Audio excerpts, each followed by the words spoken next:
Ainda Colossenses, tenho algum tempinho aqui ainda que eu gostaria de dedicar com você na carta de Paulo aos Colossenses.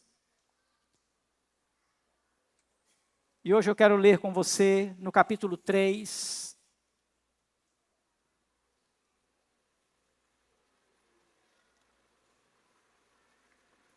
Nós vamos ler a partir do verso 5.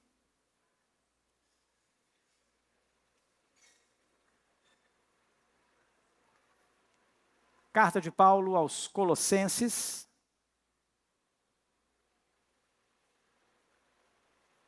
No capítulo 3, a partir do verso 5. Nós vamos ler até o versículo 1 do capítulo 4.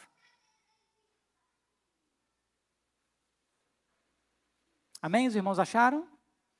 Acompanhe a leitura comigo, vou ler, os irmãos acompanhem. O texto diz: Fazei, pois, morrer a vossa natureza terrena, prostituição, impureza, paixão lasciva, desejo maligno e a avareza, que é a idolatria.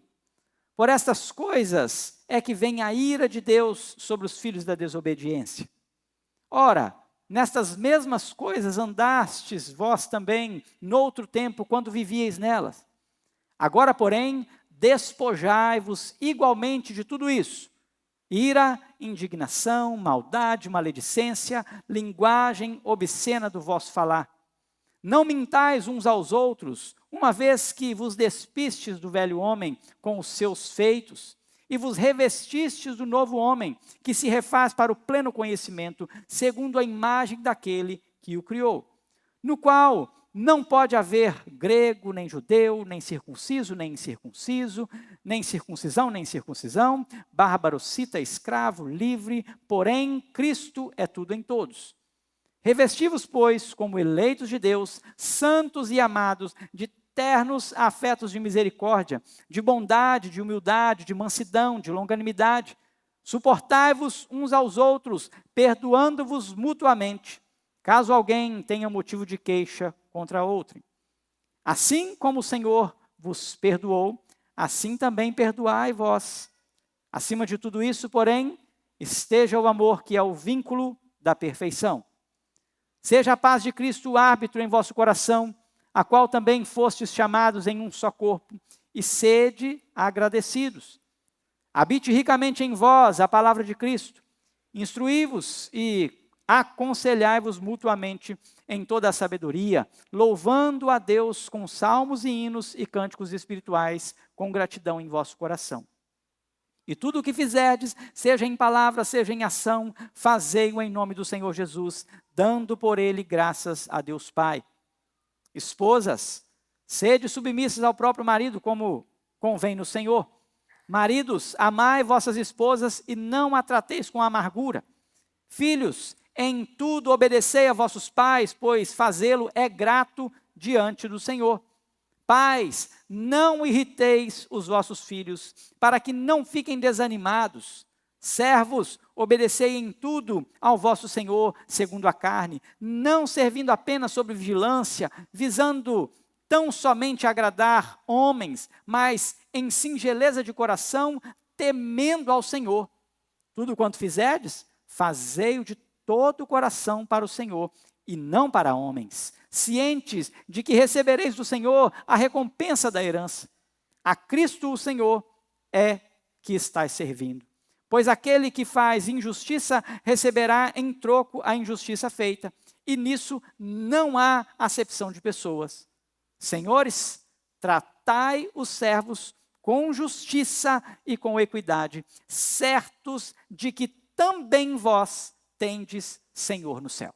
Vamos orar mais uma vez? Feche seus olhos, coloque a sua vida diante do Senhor, peça ao Senhor que fale ao seu coração nesse momento, que a palavra possa vir até o seu coração de maneira poderosa.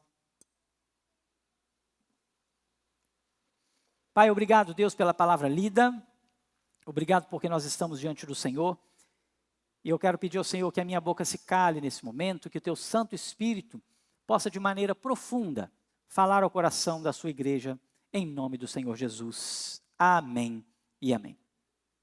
Irmãos, nós estamos aqui há algumas semanas falando sobre esta carta, aprendendo sobre esta carta tão preciosa do apóstolo Paulo.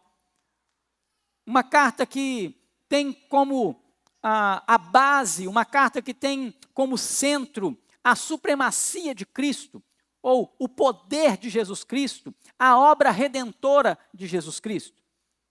E nós aprendemos algumas lições importantes aqui para você que não pôde acompanhar, e eu vou fazer aqui mais uma vez a nossa propaganda. Se você ainda não assistiu, tem lá no YouTube, você pode ir lá e acessar a nossa página, a página da IPJ, e você vai poder assistir as séries aqui, a exposição desta carta. Tem todos os vídeos lá para que você se intere de todos os assuntos aqui. Mas para que a gente consiga compreender o que nós acabamos de ler, o apóstolo Paulo, ele iniciou essa carta falando do poder de Jesus e como que todas as coisas, elas fluem de Jesus. Ele é o autor de todas as coisas. Então, no capítulo 1, nós vimos esse Jesus sendo o autor do Evangelho. Nós vimos esse Jesus que é o autor da redenção. Foi Ele quem nos deu a redenção. Nós vimos um Jesus que é o autor da criação. Nós vimos um Jesus que é aquele que é o cabeça da igreja, o autor da igreja, aquele que fundou a igreja e Ele governa esta igreja. Nós vimos um Jesus que é aquele que tem os ministérios sobre o seu controle, aquele que governa os ministérios. Todas as ações, elas só existem por causa de Jesus, como nós acabamos de cantar aqui. E nós vimos também uma preocupação do apóstolo Paulo em que esta igreja, a igreja de Colossos, assim como a igreja de Laodiceia, que estes irmãos, que essa igreja, ela ficasse firmada no Senhor. Ele demonstra uma preocupação muito grande de que essa igreja seja uma igreja que viva em boa ordem, uma igreja que tenha firmeza, uma firmeza nesta fé em Cristo. E ele apresenta então no capítulo 1, no capítulo 2, no verso 6 em diante, algumas orientações. E ele diz, olha, se você que já recebeu Jesus, você que já crê nele, você que já conheceu esse Jesus, esta obra poderosa, vocês precisam andar neles. As suas raízes precisam estar nele. Vocês precisam ser edificados nele. Vocês precisam ter certeza de que ele salvou vocês. Certeza da salvação. E vocês precisam crescer em ações de graça. E é interessante porque essa expressão de gratidão, o apóstolo Paulo vai usar algumas vezes nessa carta, incentivando que a igreja seja uma igreja grata, uma igreja que tenha ações de graça. Mas o que Paulo fez então? Ele começou a mostrar alguns perigos. E no verso 8 em diante ele diz, olha, tem alguns perigos, e naquela cidade, naquela região, havia um povo, haviam ali filosofias, haviam ideias que não eram compatíveis com a ideia do cristianismo. O povo daquela igreja, o povo daquela cidade, estava sofrendo com uma forte pressão do judaísmo. Eles estavam sofrendo uma forte pressão do gnosticismo. Eles estavam sofrendo com um povo que adorava anjos, um povo que gostava de ter algumas visões de um culto que era voltado para o próprio homem. E o apóstolo Paulo diz assim, olha, tomem cuidado com isso. Porque esse Jesus que nós pregamos, esse Jesus que tem a supremacia, esse Jesus que é o dono de todas as coisas, o Criador da igreja, o Criador de todas as coisas, da criação, da obra da criação, céus, terra, mar, tudo que neles há. Esse Jesus que é o autor da redenção, esse Jesus que é o autor da igreja, o cabeça da igreja, esse Jesus que nos deu os ministérios, esse Jesus, ele fez isso dessa forma, ele morreu. E quando ele morreu, nós fomos mortos com ele. A nossa carne foi despojada e nós agora morremos e a nossa carne morreu com ele, mas nós também fomos ressuscitados com ele. E quando isso acontece, ele paga a dívida que era contra nós. Ele rasga aquela cédula, aquela dívida que era prejudicial a mim e a você. Esse Jesus vem e faz isso.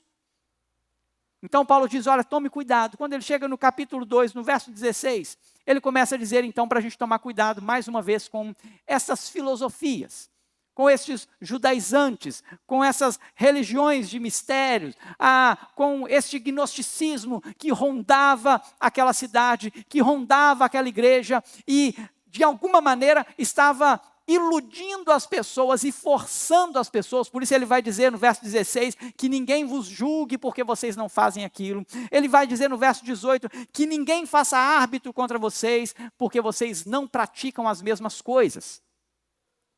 Paulo está dizendo assim, olha, nós somos diferentes. E eu falei aqui sobre uma religião que é a religião verdadeira. E nós aprendemos na semana passada sobre esta verdadeira religião. O cuidado que nós devemos ter com a religiosidade.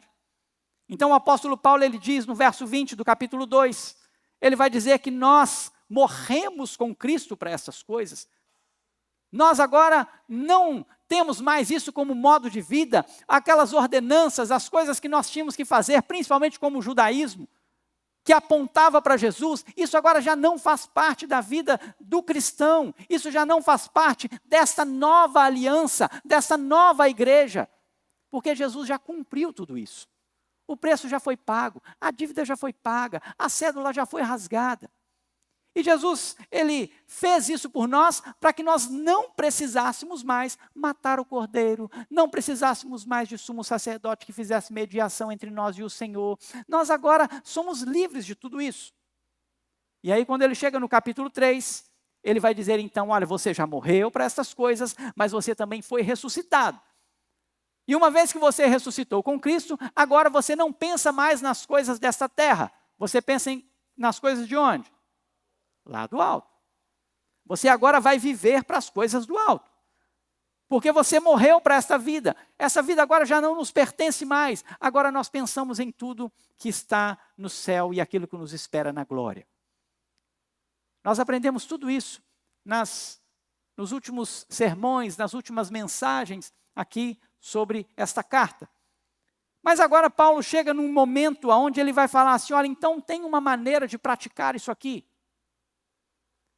O que o cristão, o que vocês que já receberam Jesus precisam fazer agora? Depois de tudo isso, tem algumas orientações muito claras de Paulo para a nossa conduta diária. E o assunto que eu quero falar com você aqui hoje sobre esse texto que nós acabamos de ler, do capítulo 3, a partir do verso 5, é sobre a busca diária do cristão. O que o cristão deve buscar diariamente. Nós estamos em um mundo caído, nós estamos diante de uma tecnologia extremamente avançada, nós estamos diante de grandes desafios religiosos, políticos, do avanço tecnológico, nós estamos diante de grandes desafios. Então, como que nós vamos viver? Como que essa igreja deve viver? Como deve ser a conduta? O que o cristão deve buscar nesse tempo de tanto avanço, de tanta correria? Ô irmão, nós estamos correndo tanto, tanto, tanto. Eu vou dar só um exemplozinho para você. Não pode apostar não, né, irmão? Crente não aposta não, né? Vai dar bom. Você provavelmente, vou usar essa expressão, tem aí no seu WhatsApp, lá um botãozinho assim, para você ouvir o áudio. 1,5 e 2. Ô, irmão, se o senhor não estiver no 2, você é diferenciado. Nós estamos tão acelerados que nós já ouvimos o áudio do WhatsApp no 2. E se tivesse no 10, nós ouvimos no 10. E o pior é que a gente entende. E a gente entende. Por quê? Porque nós estamos acelerados. E o que nós devemos buscar, então? O apóstolo Paulo tem um grande desafio para nós. A primeira lição do texto que lemos é que o cristão, nesse tempo difícil, nesse tempo de apostasia, nesse tempo onde homens querem nos enganar, nesse tempo de uma religião ou de religiosidades frívolas, nesse tempo de religiosidades perversas, de mentiras que tentam nos enganar, a primeira lição que Paulo nos ensina aqui, a partir do verso 5 ao verso 11, é que nós precisamos buscar a pureza. Como tem sido a sua vida? O que você tem buscado na sua vida pessoal? Será que você tem buscado ser uma pessoa pura? O apóstolo Paulo está dizendo para nós aqui, olha, vocês precisam buscar a pureza pessoal. E ele começa a descrever então, olha aí, acompanhe comigo, do verso 5. Ele começa a dizer assim, olha, fazei, pois, morrer a vossa natureza terrena. Ele está falando de uma força que está na natureza caída do homem. E isso nós não escolhemos. Não foi uma coisa que você decidiu ter. O apóstolo Paulo está falando de algo que é uma consequência da queda. O apóstolo Paulo está falando de algo que você precisa, uma vez que você conheceu a obra de Jesus Cristo, uma vez que você reconheceu que Ele morreu por você, e quando Ele morreu, você morreu junto com Ele, uma vez que você foi sepultado com Ele para os rudimentos deste mundo, você também precisa fazer morrer essa natureza. E ele vai começar a dizer aqui o que é isso. Você pode ler comigo? Então, fazei, pois, morrer a vossa natureza terrena, que é o quê? Prostituição.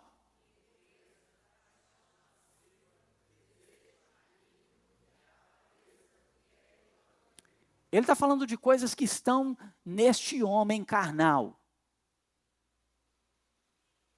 E que nós precisamos buscar mortificar isso constantemente. Agora, sabe o que é interessante, irmão? Quando a gente olha para essas palavras, prostituição, quando nós olhamos aqui para a impureza, a paixão lasciva, desejo maligno, nós olhamos para palavras fortes. Nós estamos falando aqui de avareza e de idolatria. Eu não sei se você já fez isso, mas parece que quando a gente lê um texto desse, nós lemos pensando em uma pessoa que não é crente. Nós lemos um texto desse e pensamos naquele vizinho perverso, naquele amigo que você tem, que é um pornográfico, que é alguém com a boca suja. Você pensa em alguém desse tipo. Mas Paulo está escrevendo para quem, irmão? Para quem que ele está escrevendo? Para a igreja. Paulo está escrevendo para nós. Ele está dizendo para mim e para você aqui, olha, existe uma luta constante da nossa carne. Nós precisamos nos lembrar da carta que ele escreve aos Gálatas. Porque ele vai dizer que existe uma luta entre a carne e o espírito. Ele vai dizer que eles são opostos entre si. Ele vai dizer que constantemente nós precisamos buscar as coisas espirituais, as coisas do alto, para que nós possamos vencer aquilo que a nossa carne, o nosso homem pecaminoso tanto deseja. Que são desejos malignos, que são desejos perversos. Paulo está dizendo para a igreja, isso precisa morrer. Paulo está dizendo para mim e para você, essa natureza que não foi uma escolha nossa. Esse homem que não foi você que escolheu ser.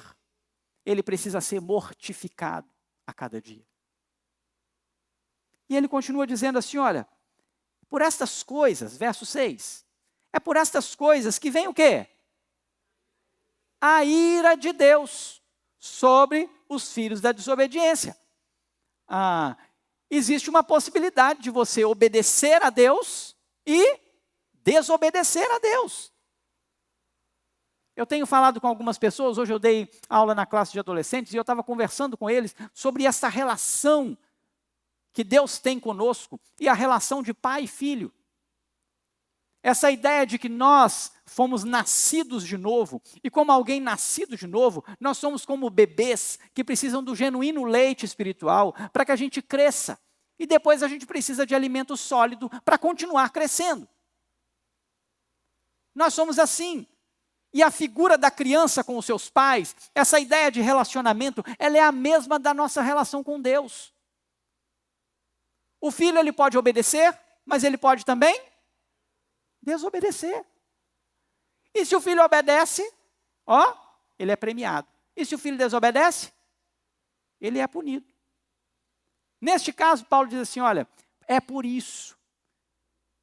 É quando você, filho, você desobedece ao Senhor e você não faz morrer a sua natureza pecaminosa.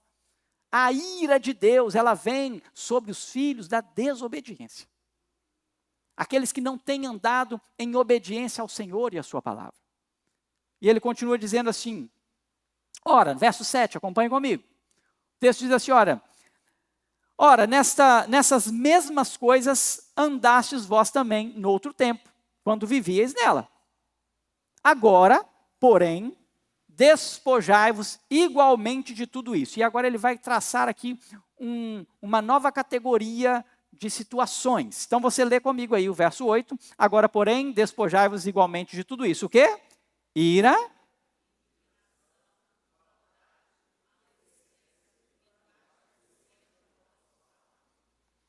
Ele está dizendo aqui, olha, é interessante porque tem uma palavra aqui que ela acontece algumas vezes. Se você observar, a palavra despojar, ela vai aparecer aqui no capítulo 2, no verso 11, onde ele vai falar do despojamento do corpo, ou desta carne, essa carne pecaminosa. Aqui agora ele vai usar de novo, e ele vai dizer assim, olha, despojai-vos igualmente destes pecados, dessas coisas que não são coisas que agradam ao Senhor. Aí quando nós chegamos nessa classificação aqui, nós temos um problema. Porque aqui já está muito mais próximo de nós. Talvez você olhe lá para o primeiro quadro de situações, você diz, não, impureza, prostituição, esse negócio é muito forte. Isso aí não é para mim, não. Aí Paulo falou assim, então tudo bem.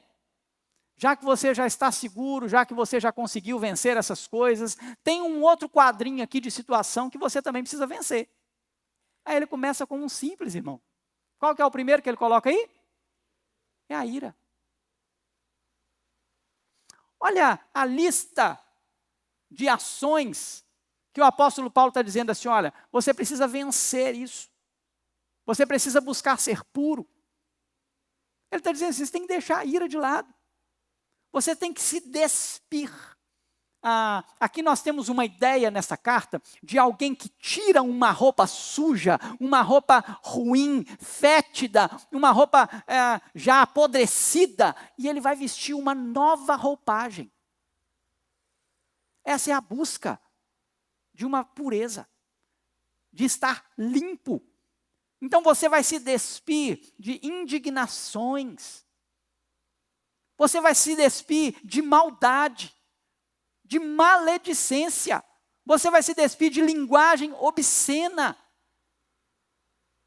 Nós vivemos num mundo tão difícil, onde a nossa maneira de falar, ela tem sido, principalmente do brasileiro, tem sido um negócio tão esquisito, né, irmãos? Nós estamos vendo uma linguagem meio estranha, um negócio que ficou, a gente nem entende muito bem o que o povo está falando. E muitas delas são pornográficas. E às vezes nós até usamos, mas a gente não sabe que aquelas palavras têm duplo sentido, que são palavras pornográficas.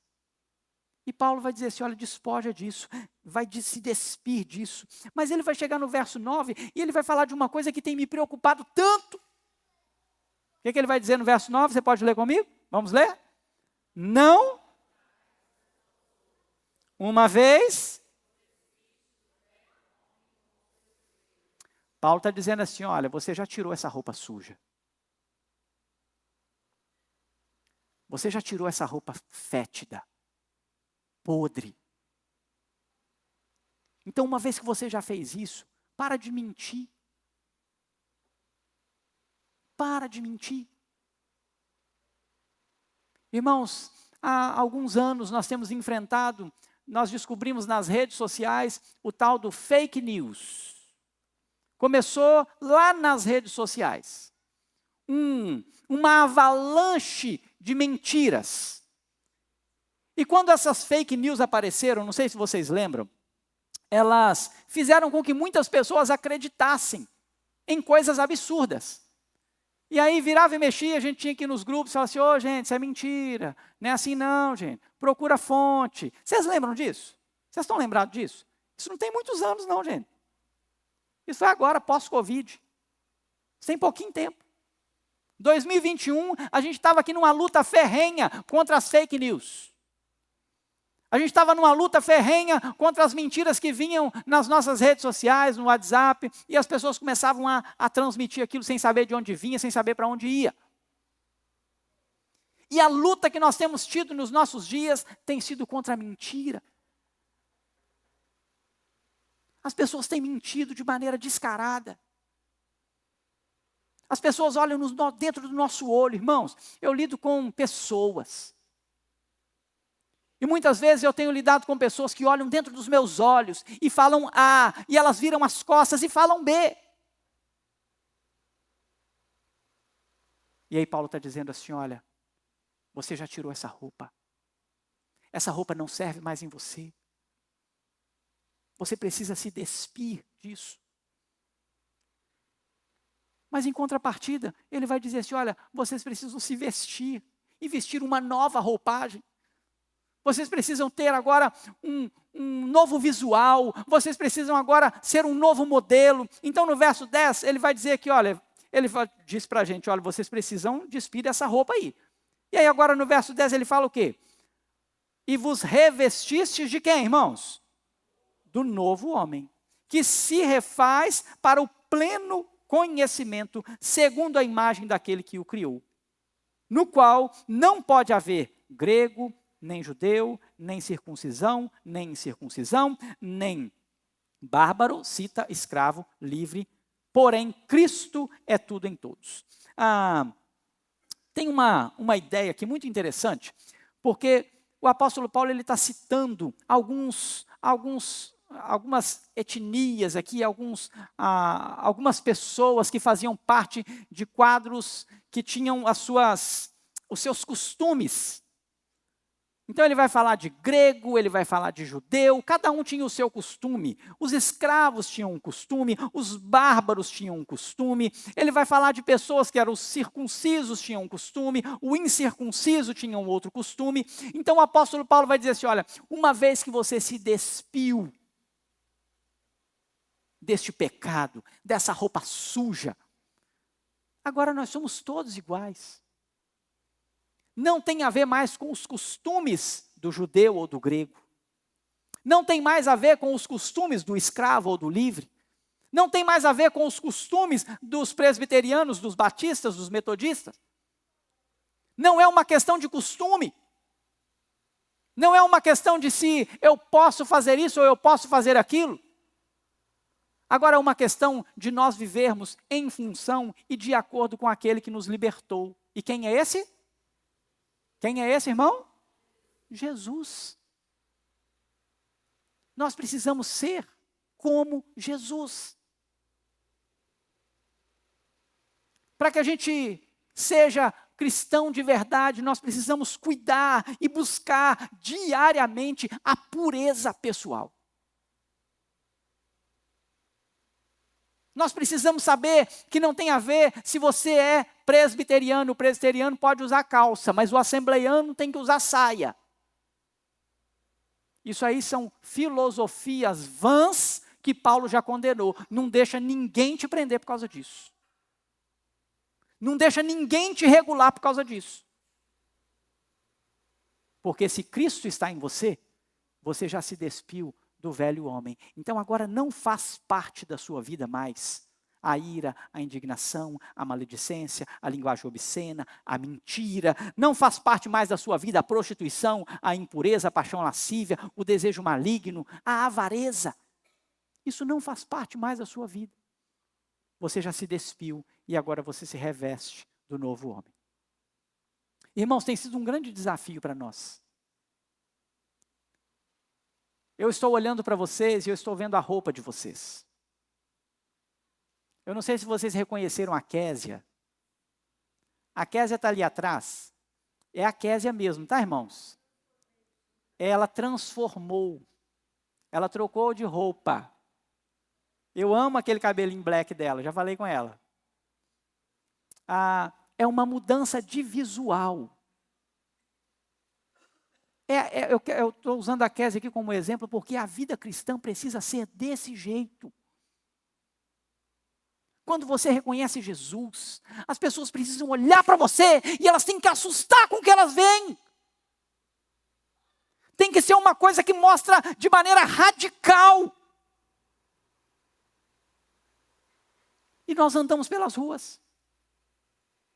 E nós nos relacionamos com os nossos vizinhos.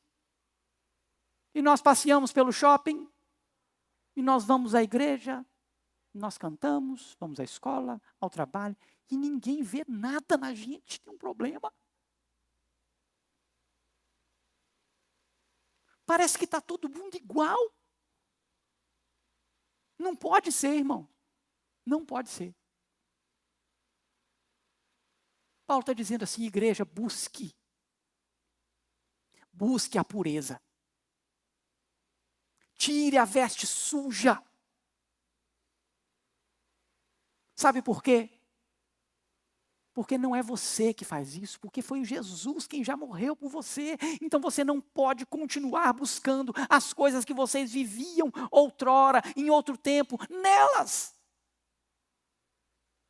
Porque aqui a gente acaba ocorrendo num engano.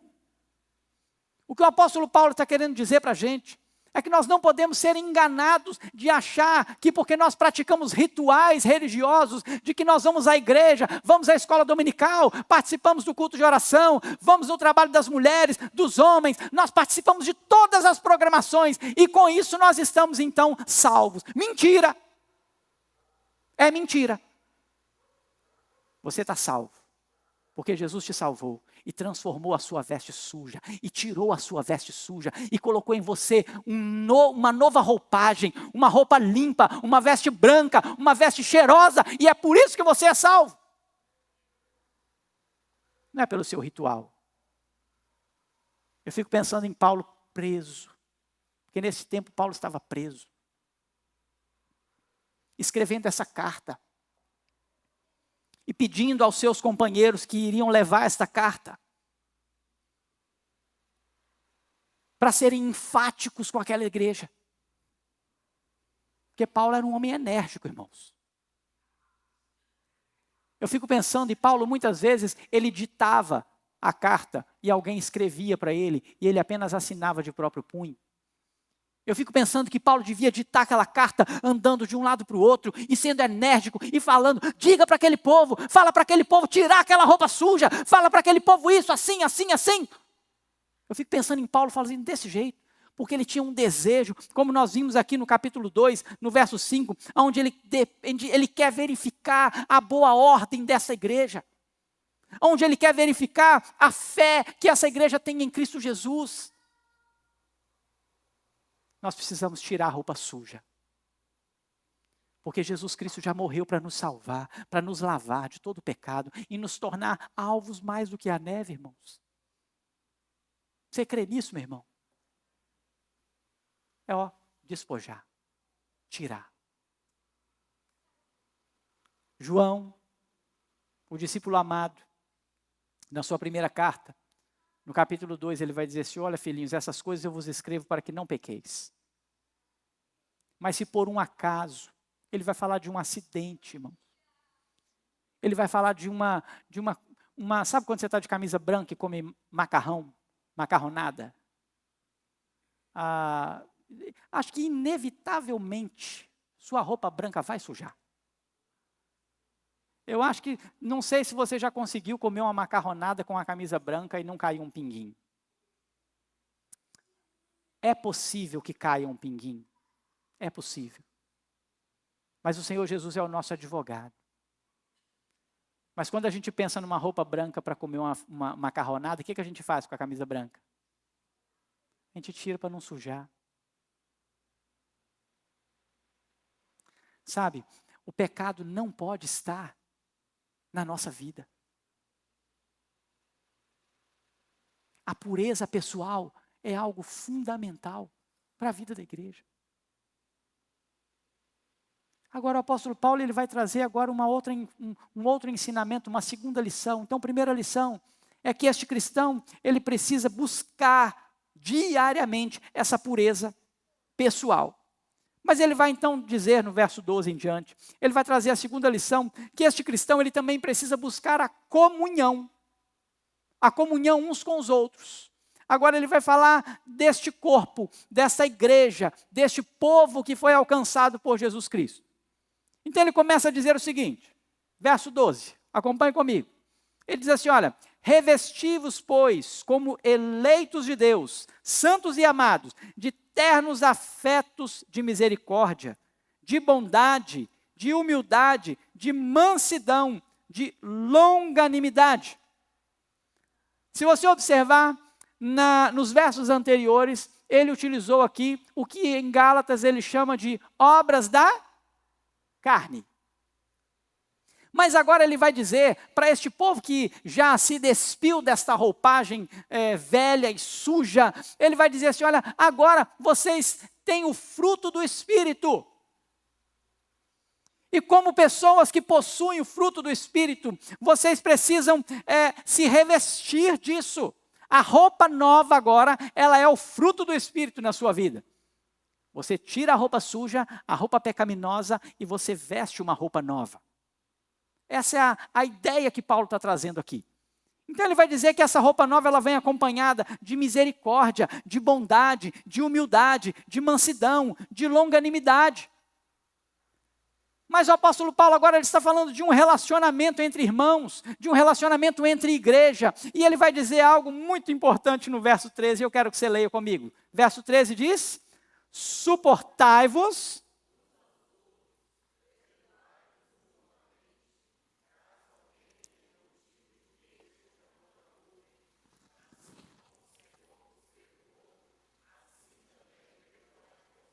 Opa! Quando eu olho para esse texto, e eu olho para a nossa geração, eu tenho ficado muito assustado.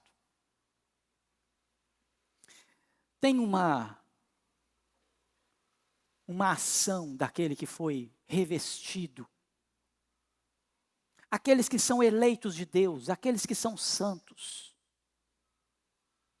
Aqueles que estão com uma nova roupagem. O apóstolo Paulo ele faz questão de iniciar isso dizendo assim, olha, vocês precisam suportar uns aos outros. Irmãos, a vida é feita de relacionamento.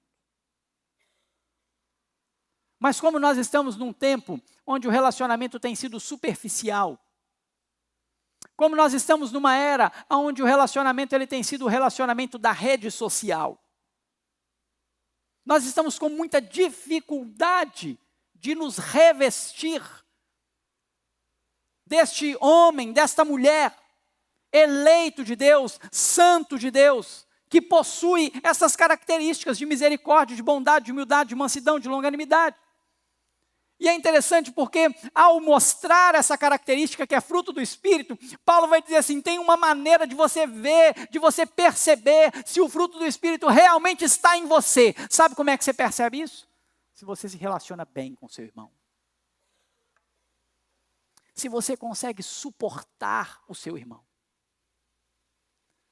Nós estamos vivendo no tempo onde as pessoas estão de maneira insuportável, não querendo conviver. Não querendo se relacionar. Porque o relacionamento requer suportar. Agora, quando eu olho para esse texto, Paulo vai dizer assim, olha, assim como o Senhor vos perdoou, assim também perdoai. E esse texto nos leva para o texto de Mateus. Quando nós olhamos Mateus capítulo 6, Jesus vai falar, vai ensinar a igreja a orar. Ele vai ensinar os seus discípulos a orar. E ele começa então ensinando a oração do Pai Nosso. E na oração do Pai Nosso, ele diz, olha, perdoe as nossas dívidas. Vocês vão orar assim. Perdoe as nossas dívidas, assim como nós perdoamos a quem nos tem ofendido. Mas lá no verso 14, ele vai dizer assim, olha, se vocês não perdoam os seus irmãos, tampouco o vosso Pai Celestial vos perdoará. Paulo ele só está se direcionando a algo que Jesus já havia ensinado. Irmão, ser cristão vai muito além de uma vida religiosa. Ser cristão vai muito além de você fazer parte dos da circuncisão ou dos da incircuncisão. Ser cristão, nos nossos dias, é muito mais do que você ser presbiteriano, batista, assembleiano, metodista. Ser cristão está no relacionamento. Mais uma vez, conversando com os adolescentes hoje, e eu perguntei para eles, vocês têm relacionamento entre vocês? O relacionamento é maior entre vocês ou com vocês com os de fora? A maioria diz que o relacionamento maior é com o de fora. Por quê? Eu quero perguntar isso para você. Você não vai me responder, nós não estamos na escola dominical, né? Ia ser muito bom se esse assunto estivesse na escola dominical. Mas o seu relacionamento, ele é maior com esses irmãos que estão aqui, sentados aqui, ou com as pessoas lá de fora? Não que você não tenha que se relacionar com o lá de fora, muito pelo contrário. Você precisa, porque eles precisam do evangelho que você precisa pregar para eles. Mas tem faltado, irmãos. Nós falamos na sala dos adolescentes hoje sobre desigrejado. E sabe por que muitas vezes as pessoas saem da igreja? Elas não saem porque houve uma heresia no púlpito. Muito pelo contrário. Tem muita gente indo atrás de heresias nos púlpitos. Elas saem porque elas brigaram com o irmão. Elas saem porque o pastor não falou com elas na hora que passou no corredor. Elas saem porque elas julgam que, ninguém me viu na igreja. E elas começam a querer fazer a sua vida cristã sozinhas. E Paulo ele começa a dizer para a gente aqui assim, olha, meus irmãos, vocês que vestiram uma roupa nova, vocês agora que estão revestidos, vocês agora que são cheios de misericórdia, de bondade, de humildade, de mansidão, de longanimidade, vocês precisam suportar uns aos outros. Deixa eu te contar um negócio. Você precisa me suportar, irmão? Você tem que me suportar? Mais um pouquinho? E você precisa suportar esse irmãozinho que está do seu lado aí. E o que está atrás também, porque às vezes o do seu lado é da sua casa. Esse aí você faz de todo jeito. Mas tem um atrás e um na frente. Você tem que suportar esses irmãos que estão em volta de vocês aí. Mas como que vocês vão fazer isso se não há relacionamento? Mas deixa eu te contar uma outra coisa pior. Se você aumentar o seu relacionamento com esses irmãos, sabe o que vai acontecer? O BO vai acontecer maior. Porque relacionamento traz conflitos. Nosso desafio com os crentes hoje de mantê-los casados é ensinar que o relacionamento possui conflitos. E você que se casou vai passar a sua vida inteira com conflitos. Porque são pessoas diferentes. Qual que é a diferença do crente? É que o crente aprende a lidar com os conflitos. Com o quê? Com misericórdia, com bondade, com humildade, com mansidão, com longanimidade, com o fruto do Espírito. Você está precisando suportar um irmãozinho aí da igreja um pouquinho mais? Fruto do Espírito em você, irmão. E vamos para frente.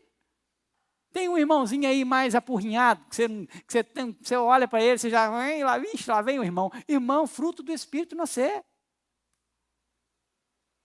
Mansidão em você. Longanimidade em você, clame ao Senhor. Vestes novas, irmãos. Ao invés de você falar mal do irmão, ao invés de você ter indignação, maldade, maledicência, você precisa ter longanimidade, você precisa ter bondade, você precisa ter humildade. Paulo está chamando a mim e a você hoje para trocar as vestes. Paulo está chamando a mim e a você hoje para termos uma roupagem nova, uma vida nova, para que as pessoas olhem para nós e elas se assustem de ver a mudança que ocorreu em nós. As pessoas precisam olhar para a gente e falar assim, gente, mas é você mesmo? Qual foi a última vez que você ouviu isso, irmão? Qual foi a última vez que alguém olhou para você e falou, gente, mas você está tão mudado? E mudado para melhor? Qual foi a última vez que diante de um conflito, você conseguiu ter calma, tranquilidade, você respirou fundo, você manifestou bondade? Qual foi a última vez? Quando Tiago vai escrever a sua carta, no capítulo 4, no verso 1, ele vai dizer assim, de onde vêm as brigas? De onde vêm as contendas que há no meio de vocês? Senão dos desejos que estão na sua carne. Sabe por que a gente briga? Porque cada um quer defender o seu. Cada um quer defender a sua posição. Cada um quer defender aquilo que acha melhor. E nós estamos com uma humanidade hoje cheia de vontades. Nós estamos com dificuldade de olhar para o outro e falar assim, não, tá bom, eu vou com você, vamos lá, vem cá. Não, eu não gosto muito disso não, mas não tem problema não, eu me ajeito aqui, eu não como jiló não, mas se a gente só tiver jiló aí, nós vamos sentar nessa panela aí e nós vamos comer um jilózinho. Nós estamos precisando. Isso é relacionamento de corpo, isso é comunhão, isso é comunidade, isso é a igreja de Cristo. E aí Paulo vai continuar dizendo assim, olha, então vocês precisam suportar uns aos outros, porque se vocês não perdoam, se vocês não reconhecem isso, o Senhor também não vai perdoar vocês, as brigas e contendas que tem no meio de vocês mesmos criaram isso, vocês mesmos inventaram isso, é por causa do desejo da carne de vocês, abandona esse negócio, e vamos para frente. E ele começa a dizer então, verso 14, acompanhe comigo aí, acima de tudo isso, porém, esteja o quê? É o que Paulo está dizendo aí? O que tem que estar acima de tudo? O amor. E esse amor, olha o que Paulo diz, ele é o vínculo do quê? Da perfeição, irmãos. Irmãos, não é à toa que Jesus disse que nos últimos dias, o que ia se esfriar? O amor. Nos últimos dias, o amor se esfriará. Jesus não disse que, pode ser que esfrie. Eu estou achando que lá nos últimos dias não vai ficar muito bom. Ele fez uma afirmação. Ele disse que nos últimos dias o amor se esfriaria de quase todos. Eu espero que nós não sejamos aqueles que fazem parte do quase todos. Eu espero que você não seja aquele que faz parte do quase todos. Porque o amor, ele precisa estar acima de tudo. Você só vai conseguir ouvir o seu irmão, você só vai conseguir fazer com ele, comer um pratinho de jiló com ele, se você tiver amor. Se tiver amor. Agora, ele continua dizendo para a gente, seja a paz de Cristo o árbitro em vosso coração, a qual também foste chamado em um só corpo. Sabe o que está acontecendo aqui agora? Paulo está dizendo assim, olha, se vocês não entenderam se a coisa está bem, se vocês estão precisando, falando, não, nós chegamos sim, se vocês estão precisando arbitrar para entender se as coisas estão indo no caminho certo, vocês precisam saber que o que define se está indo certo ou não é a paz. Mas nós estamos vendo pessoas que amam a guerra. Nós estamos vendo pessoas que buscam a discórdia. Nós vemos pessoas que não conseguem viver sem conflito. Existem muitas pessoas que o que as move é o conflito. Tem pessoas que quando elas estão em paz, elas ficam entediadas. Vocês conhecem pessoas assim? Dá uma olhadinha para você ver se você não é assim, hein? Começa a observar. Porque às vezes nós começamos a ficar entediados e nós vamos em busca de conflitos desnecessários.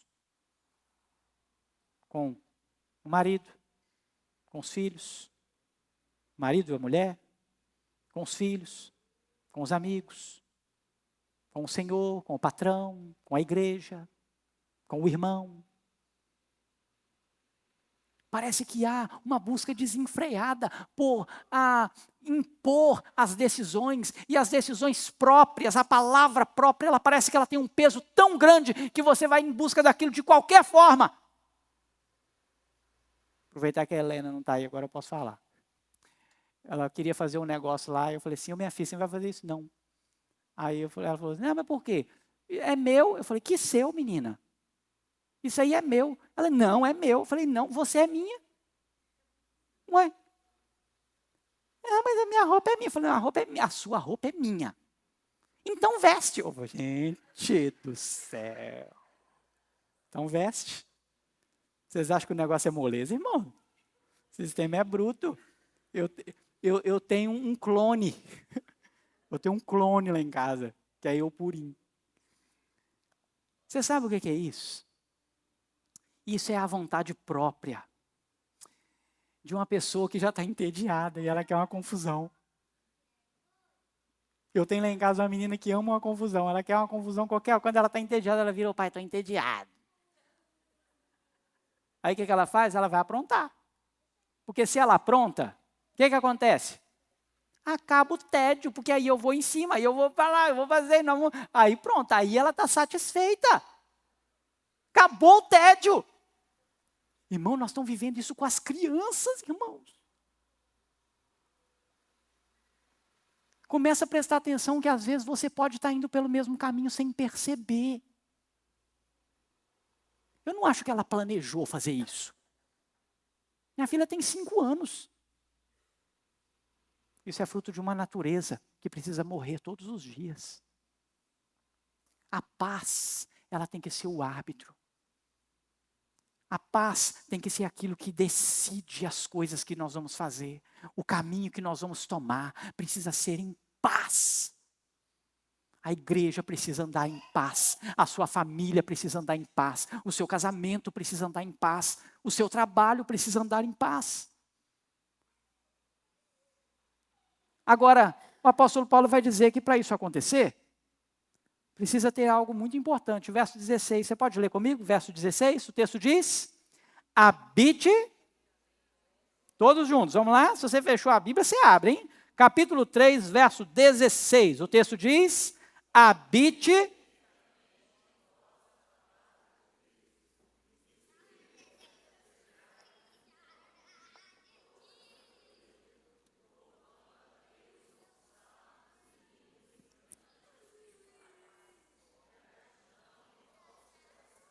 Ah, irmãos, tem que habitar um negócio aqui. Você não consegue isso de qualquer maneira, não. As pessoas estão querendo os benefícios sem aquilo que elas precisam exercer para ter os benefícios. Está igual o povo da lama, só quer o dinheiro. A lama sujou lá em casa, o cara mora a 150 quilômetros da lama. Vai dizer ele que a água dele sujou. Aí ele vai lá ganhar 150 mil. Um hipócrita mentiroso que vai prestar conta com Deus no dia final. É isso que vai acontecer. E eles não estão sabendo disso.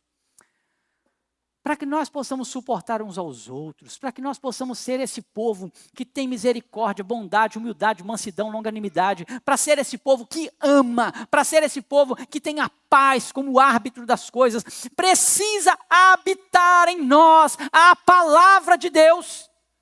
A palavra da verdade. Nós precisamos conhecer as Escrituras, nós precisamos saber qual é a lei de Deus, qual é a ordem de Deus, qual é o direcionamento de Deus.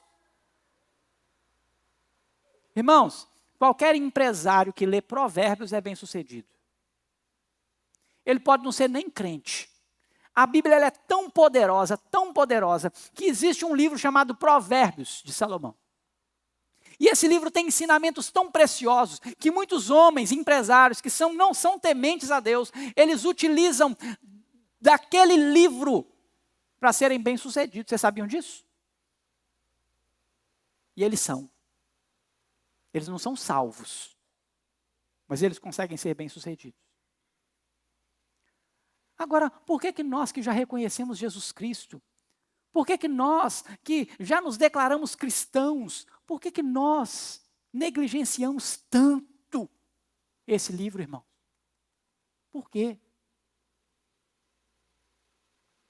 Como é que está a sua leitura bíblica anual? Será que você tem feito aquele devocionalzinho ali de 5 minutos?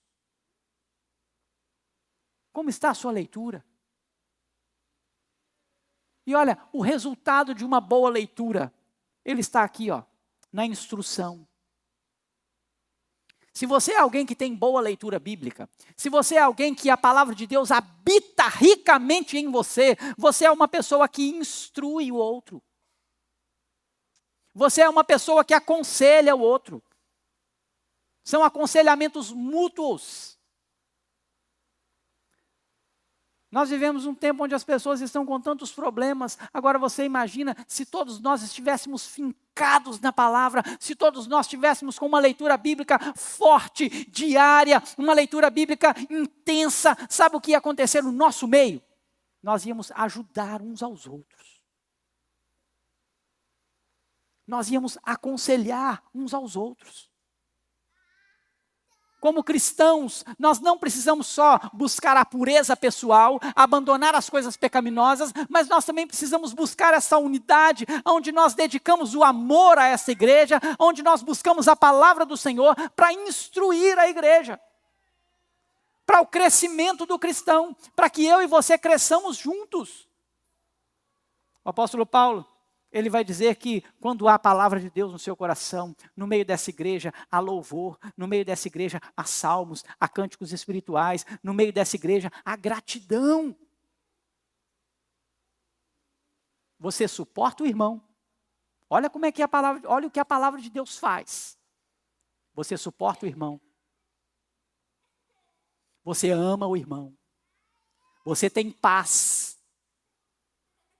E você tem cânticos, hinos espirituais, você tem exortação, você tem comunhão, você tem tudo aquilo que faz com que o corpo de Cristo cresça.